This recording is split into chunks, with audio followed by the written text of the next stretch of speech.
Hello students, আমি Nitish sir জ্ঞানজ্যোতি coaching সেন্টারের পক্ষ থেকে তোমাদের প্রত্যেককে জানাই স্বাগত।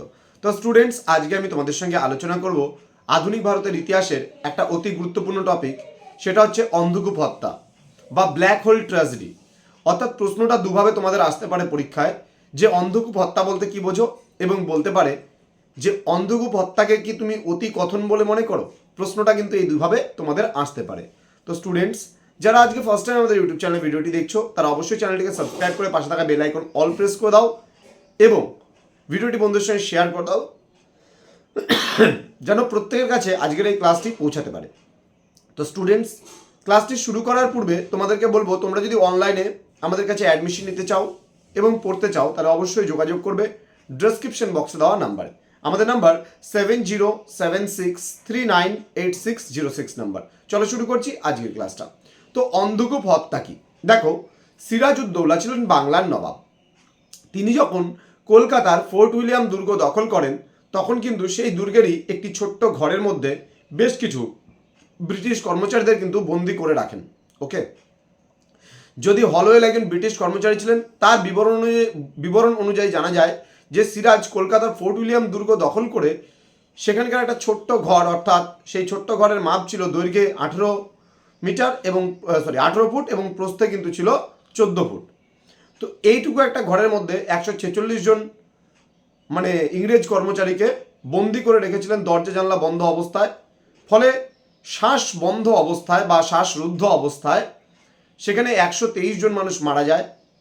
ঘটনাটি ঘটেছিল 1756 খ্রিস্টাব্দের 20 জুন।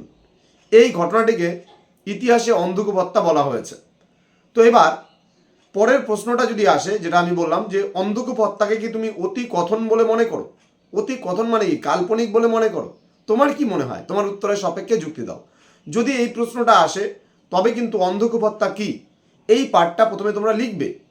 যে সিরাজ যখন ফোর্ট উইলিয়াম দুর্গ দখল করে কলকাতার, তখন কিন্তু কি করেছিল, সেই সেখানকারই একটি ছোট্ট ঘরের মধ্যে দৈর্ঘ্যে 18 ফুট এবং প্রস্থে 14 ফুট এরকম একটা ঘরের মধ্যে 146 জন ইংরেজ কর্মচারীকে আটকে রাখা হয়েছিল। ফলে শ্বাসরুদ্ধ অবস্থায় 123 জন মানুষ মারা যায়। এই ঘটনা ইতিহাসে অন্ধকূপ হত্যা নামে পরিচিত। এবার প্রশ্ন হলো, এটা কি কাল্পনিক ছিল? যদি বলে, তাহলে বলতে হবে যে হলওয়েল মৃতদের যে বর্ণনা দিয়েছিল, সেই মৃত ব্যক্তিদের মধ্যে দেখা গেছিল যে অনেক ব্যক্তি ঘটনাটা ঘটার পরেও কিন্তু জীবিত ছিল। সাপোজ মনে করো, আমি দেখা গেলো যে ওই 123 জন মানুষ যে মারা গিয়েছিল, সেখানে আমি রাম, শ্যাম, যদু, মধু ইত্যাদি নাম আমি দিলাম। আমি যখন রিপোর্টটা পেশ করলাম যে কারা কারা মারা গেছে, তাহলে আমি এই কয়েকজনের নাম দিলাম। এবার দেখা গেলো ঘটনাটা ঘটার পরে দেখতে পাচ্ছি আমি রাম, শ্যাম, যদু 3 জন ঘুরে বেড়াচ্ছে, মধু হয়তো মারা গেছে। হ্যাঁ, হয়তো ঘটনাটা ঘটেছিল, কিন্তু এতজন মানুষ হয়তো মারা যায়নি। আর স্বাভাবিকভাবেই প্রশ্ন জাগে যে এই 18 ফুট দৈর্ঘ্যের এবং 14 ফুট প্রস্থের একটা ছোট ঘরের মধ্যে 146 জন মানুষকে কি করে বন্দি করে রাখা যাবে, একটা এত কর্মচারীকে? সেটা সম্ভব নয়। তো যার জন্য বলা যেতে পারে যে অন্ধকূপ হত্যার গল্পটা ছিল বা অন্ধকূপ হত্যার ঘটনাটি ছিল একটি অতি কথন বা একটি কাল্পনিক ঘটনা, এটা মনে করা হয়। সিরাজের যে চরিত্র ছিল, সেই চরিত্রকে কলঙ্কিত করার উদ্দেশ্যেই কিন্তু এই অন্ধকূপ হত্যা নামক যে একটা ঘটনা, এই ঘটনাটা হয়তো সে আদতে সেভাবে ঘটেনি, কিন্তু এই ঘটনাটাকে উপস্থাপন করা হয়েছে এইভাবে। তো আশা করি আজকের ক্লাসটা তোমরা বুঝতে পারলে। কেমন লাগলো কমেন্ট বক্সে জানাবে। আর 3 নম্বরের জন্য তোমরা এই যে ঘটনাটা শুনলে, এই ঘটনাটা কিন্তু তোমরা মনে রেখে কিন্তু পরীক্ষার সময় লিখে দিয়ে আসতে পারবে বা বলে দিয়ে আসতে পারবে। তো স্টুডেন্টস, তোমাদের সঙ্গে দেখা হবে পরবর্তী ক্লাস নিয়ে। তোমরা প্রত্যেকেই ভালো থেকো, সুস্থ থেকো। আর হ্যাঁ, আমাদের যারা প্রোগ্রাম কোর্সে রয়েছে, তাদের টোটাল কোর্স ফি হচ্ছে 499 রুপিস। কিন্তু যারা অনার্সে রয়েছে, তারা যদি তুমি সিবিসিএস এর আন্ডারে 3rd 4th সেমিস্টারের স্টুডেন্ট হয়ে থাকো, তাহলে তোমার কোর্স ফি হবে 1000 রুপিস।